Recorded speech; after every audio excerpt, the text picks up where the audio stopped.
You Maraming may salamat proceed po. with your interjection, sir. You have 2 minutes. Maraming salamat po, Ginoong tagapamahalang hukom. Tuloy ko lang po yung ating tanungan. Opo. Pagkatapos po niyong sumagot, pwede pong pati na rin sa depensa. Meron din po akong tanong. Kanina po, nahinto tayo kay Before Marshal you continue, Bonifacio. Senator Judge Padilla, next time, Attorney Christine, do you need a platform similar to it was Senator it was Attorney Lorna first asked for it, but I noticed the prosecution has one. Would you wish one to be provided for you at a future time, Attorney Christine, or the Yes, Your the Honor. side of the respondents? Yes, Your Honor. I would appreciate having that platform too. Okay. Thank you. In the next hearing, Attorney Christine. Yes, Senator Judge Padilla, you may Opo. proceed. Balikan ko po, naputol po tayo kanina. Opo. Naniniwala po ba kayo na ang confidential fund para yaan po ay makakuha tayo ng impormasyon para makasave ng buhay, para makakaroon tayo ng law and order? If used properly, yes, Your Honor. Okay. Opo. Kayo po, sa defense, naniniwala po ba kayo? Yes, Your Honor. Opo. Kung sa palagay niyo po, nung panahon na si Marshal Bonifacio ay may confidential fund at nalaman niya na merong magtatangka sa kanyang buhay, sa palagay niyo po ba buhay pa si Senator Benigno Aquino ngayon? Well, assuming, Your Honor, that the foreign occupants were those lone threats to his life, then probably yes, Your Honor. Salamat po. Kayo po. Actually, Your Honor, okay. I'm not aware really of the circumstances during that time, Your Honor. So Okay. I cannot really comment intelligently on that. Yes, opo. Yes, Your Opo. Honor. Sige. Si Marshal Bonifacio po ang may tuturing natin nagbigay ng daan para sa people power. Yung kanya pong pagkamatay. Opo.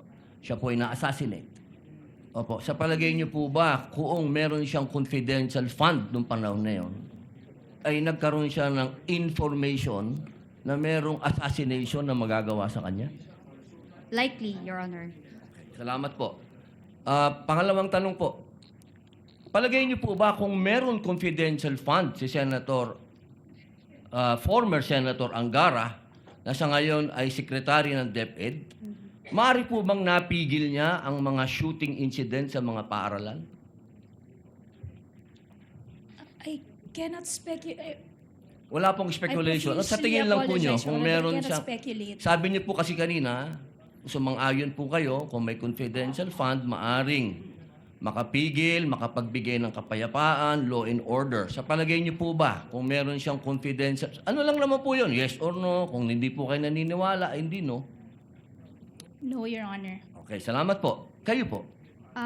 It can, Your Honor, if the purpose of the confidential fund is to conduct surveillance, Your Honor, on the threats. So, kind of. Yes. Tama ba yung aking diction? Kind of. Salamat po. Salamat po sa inyong dalawa. Isang tanong na lang po sa ating saksi. Naniniwala po ba kayo na hindi pa naman talaga natapos ang investigasyon ng COA dito patungkol sa sinasabing akusasyon sa ating Vice President? Yes, sir.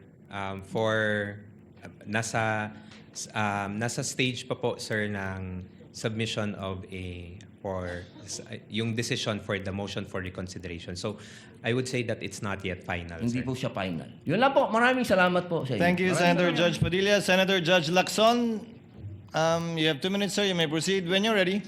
Very Thereafter, Senator Marcos, and then we're through. Very quickly lang, Mr. Presiding Officer.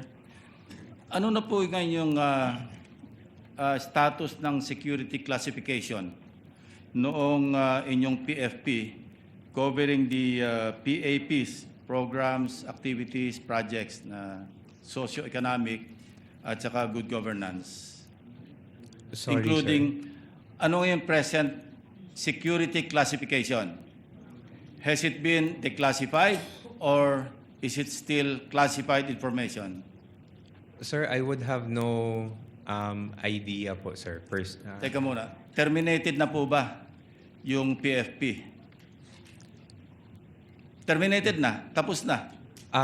If in terms of the Activities. activities, sir, I would assume, sir, na tapos na po siya, sir. Therefore, kung tapos na, declassified na.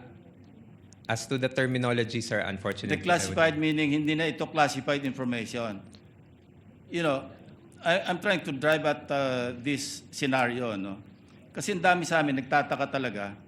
Totoo ba talaga yung mga aliases? Totoo ba nakatanggap sila ng reward, ng informants money, para lang matapos na yung aming panghuhula, baka pwedeng maipresenta all the documents relative to the PAPs, relative to the PFP, relative to the expected outcome, para lang makapag-desisyon kami. Kasi sa ngayon, nanguhula kami, saan ba napunta yung pera? Possible po ba yun? I'm also addressing that to the presiding officer.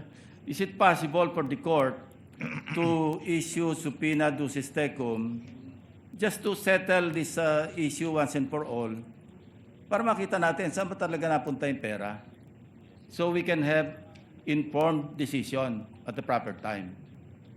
Ngayon, hula kami ng hula eh. Alam niyo, Mr. Ortonio, no?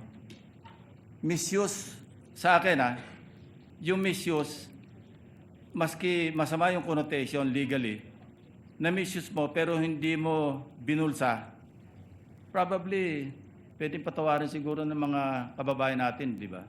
Naawa ka doon sa mga pulis, sa mga sundalo, na misuse mo kasi hindi intended doon sa item sa GAA. Pero tinulungan mo kasi marami nagkakasakit, naulanan, naarawan. Sa akin, medyo maunawaan pa ng publiko. Although, I'm not saying na hindi violation ng law kasi may technical malversation. But in the eyes of the public, pagka na-misuse pero hindi naman ibinulsa, medyo subdued ng konti yung galit. Thank you, Mr. Presiding Officer.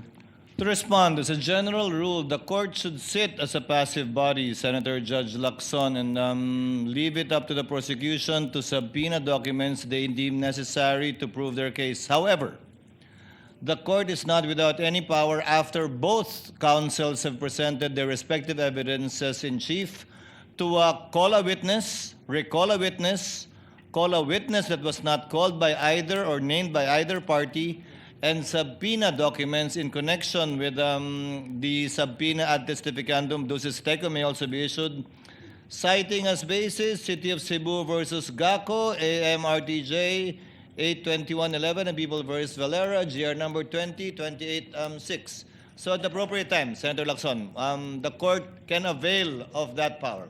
Yeah, thank you, Mr. Presiding Officer, for the response. Kasi para hindi na tayo nanguhula lahat ito, 20 ilan tayo rito. Hindi natin alam kung talaga saan napunta yung pera. Of course, there's a presumption na nagamit na maayos. But still, there's that doubt. You cannot remove that because of the so many issues na lumabas dito sa aming trial. And we want to be satisfied. After all, we'll be deciding on the basis of evidence and kung anong tingin namin, kung ano yung tama o ano yung mali. Thank you, Mr. Presiding Officer. We reserve that right. The court reserves that right, Senator Judge Lacson.